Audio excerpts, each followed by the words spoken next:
Welcome. It's time for Leliria Speaks. Let's begin. My name is Opalescence. At least that is what the one calls me.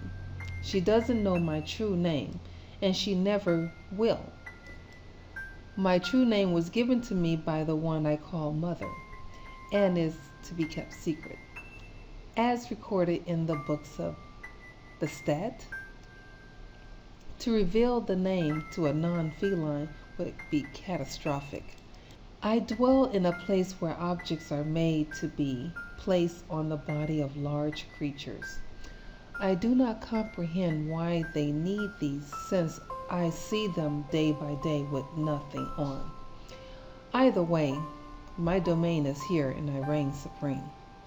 At least I would, but the white one seems to forget her place frequently.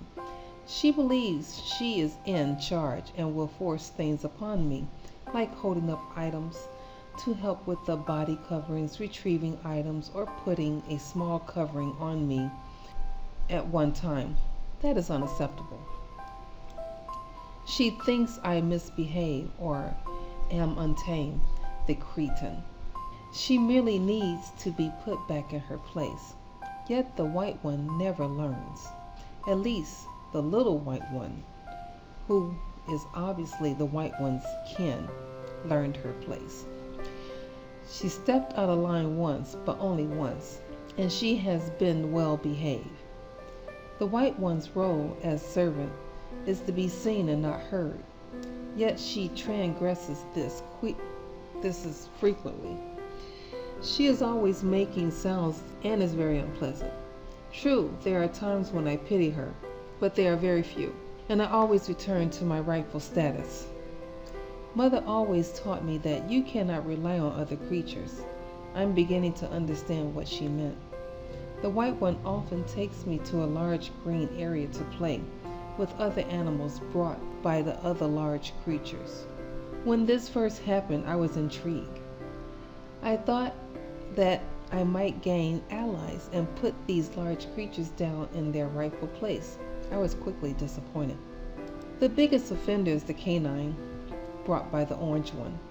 The canine has ignored the natural order and serves the large creatures. She even plays with them. This is most unbecoming. The canine is also very distracted. If a stick or a bouncing round object is brought into view, the canine loses all focus except for those items, and they are thrown and she pursues them. What is worse is that she brings the item back and continues the process. I would never demean myself to such a state or be distracted by mere objects. I know what you're thinking. What about the yarn, the cat toys, the little red light? Well, let me tell you, it is only fitting that the white one bestows me such gifts to amuse me. But once the novelty is gone, I leave them to rot. As for the exclusive red insect, I will capture that infernal creature and make sure that it dies a slow and painful death. I digress. The tortoise, almost as bad as the canine. He's the newest member of the group, as brought by the colorful one. He seems to go in the right direction by having the colorful one give him a device so he could fly. But he's just like the canine in that he only wishes to please the colorful one. The nocturnal avian also displeases me. His talents are wasted in the service of the purple one. Other than that, there is nothing I can say about him. I initially had high hopes for the alligator, as he appears to be cool and calculating creature waiting to strike. Sounds like her. However, I soon learned that there was nothing behind the unreadable look. His mind is as blank as his face. The pink one seems to think that he's the most expressive and energetic, and she is mistaken.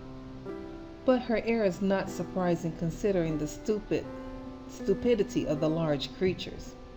Basically, the alligator is useless to me since he doesn't even have teeth or any form of fierceness to him. The only one that shows any promise is the rabbit.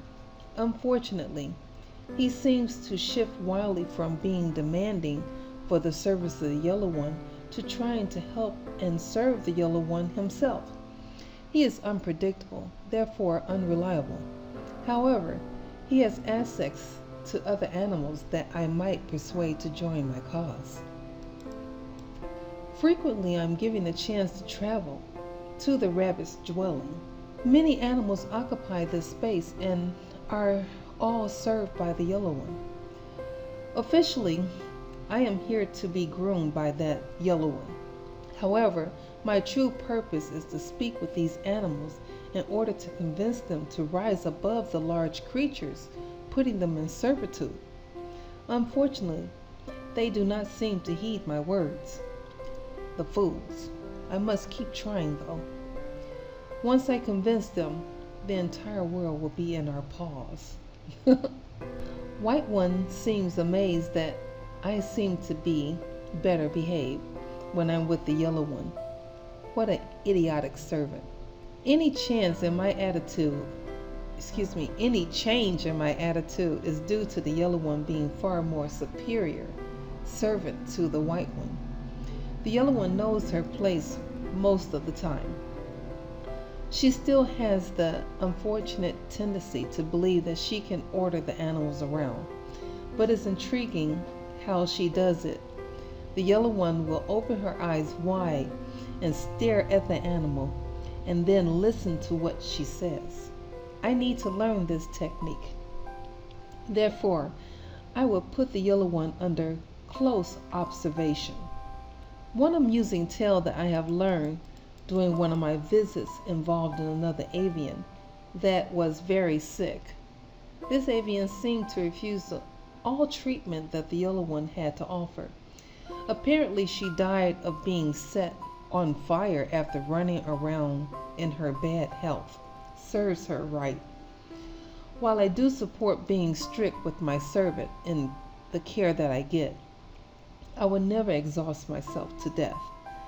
It is a dangerous world and only the fittest survive. That is what my mother taught me. Perhaps mother is right. I can only rely on myself. These animals don't seem to listen. And the only ones I can trust completely are other felines. But even they can stab you in the back if you're not constantly vigilant. The pink one once mentioned that the white one could bring more felines to my domain. If this to happen, it could prove to be my downfall.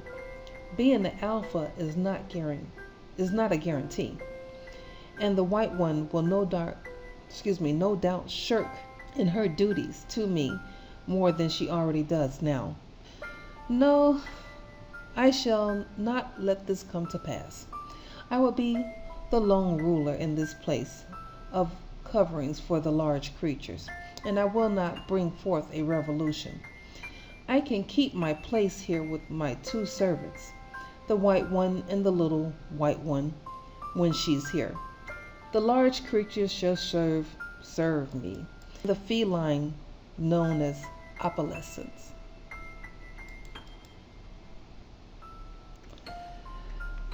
Note to the author that wrote this. Yep, I made a one-shot about a rather stereotypical, evil, diabolical cat. But it was just too fun not to write. I hope you enjoyed it. Yes, I did, and she was very catty. The end.